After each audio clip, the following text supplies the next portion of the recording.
All right, ladies and gentlemen, boys and girls, this is another Shades of Dominion update, and I've gone through the spells and again started to trim the fat. Now, so that you understand what's going on here, we have some spells in the Shades of Dominion that are essentially this a living flame. It's it's a creature spell uh, that also has the ability to become a weapon enchantment. And this one reads um, to Shade Summon, it has 3 power, it has Rush, and it has Cleave. So that basically haste and trample. Your basic spark elemental fire spell. However, this spell is a little more interesting in Shades of Dominion. At the cost of 2 library points, you can use this creature spell, this Shade Summon, to enchant a weapon. Doing so gives grants extra damage to the weapon, and it will deal damage as if it had cleaved. Now, another interesting tidbit about the weapon is that it no longer has to worry about things like, oh, ammunition. And the whole point of making this spell was so the players could, come up with weapons of their own that they can craft in game that are a little more thematic. Things have a little more pew behind them. So I've decided to up the ante with one of the blue spells that we're going to be taking a look at. And the blue spell that we're going to look at is going to be uh, this one right here. Now,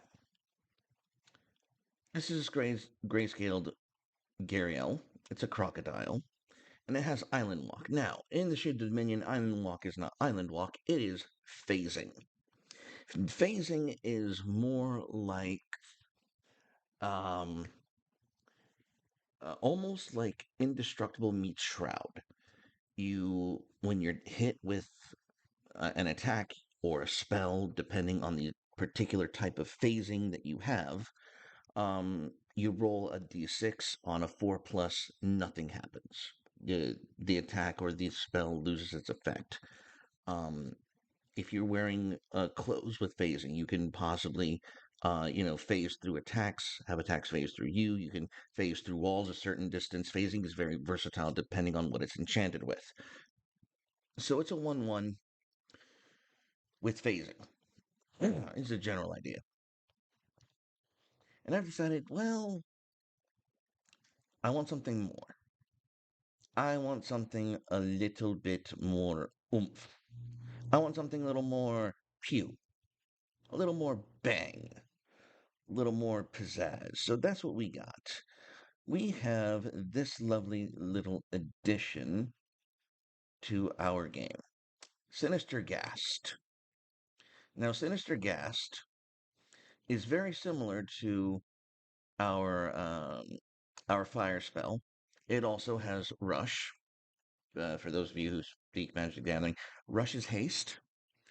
It has another ability that makes goblins very, very annoying, but we'll get to that later once you get into gameplay. And it has phasing, and it deals damage in stress counters. Now, stress counters is our way of interpreting discarding a card. And stress counters are essentially debuffs. And once your debuff hits your toughness, bad things start to happen once you get more stress counters, depending on the spell that uses the activates the stress counters and adds them to you. So stress can not only debuff the opponent, it can have some very devastating effects once they hit that toughness threshold.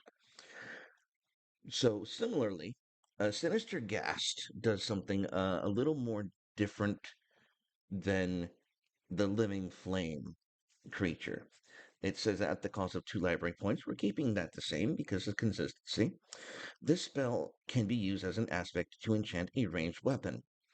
All attacks with that weapon will add +1 damage and will deal damage in stress counters, and its projectiles have phasing, meaning that if they have armor, or the opponent has armor, you can roll phasing to ignore their armor.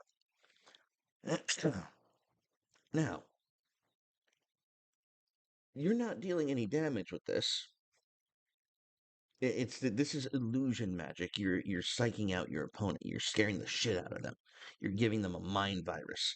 The sinister ghast is haunting them and popping out of their peripheral vision. That kind of bullshit. So, but to be honest, two stress counters a turn, that's gonna add up real quick, and it would definitely be something that turns the stress counter build into something much more viable, and that's why we're doing this revamp. Now I'm gonna start adding more of these ranged weapon uh, character character templates into the game. We're gonna have there's gonna be one for each dominion in various attributes, just to make sure that we have just so we have more playability, more usability. Because I'm looking at some of the spells, and they're not exciting. Yes, they're baseline. They control power creep real well, but we need something more versatile. I want to make sure that everything is usable, that there's no unused parts in the game.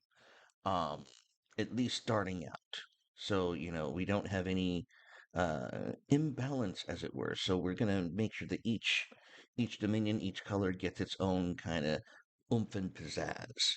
So we got an upgrade. We went from this basic bitch grayscale aether mage with phasing crap to the sinister ghast, the this debilitating, haunting creature that can essentially turn into mindfuck bullets. So that's what we're doing, and more will be released shortly. And thank you very much.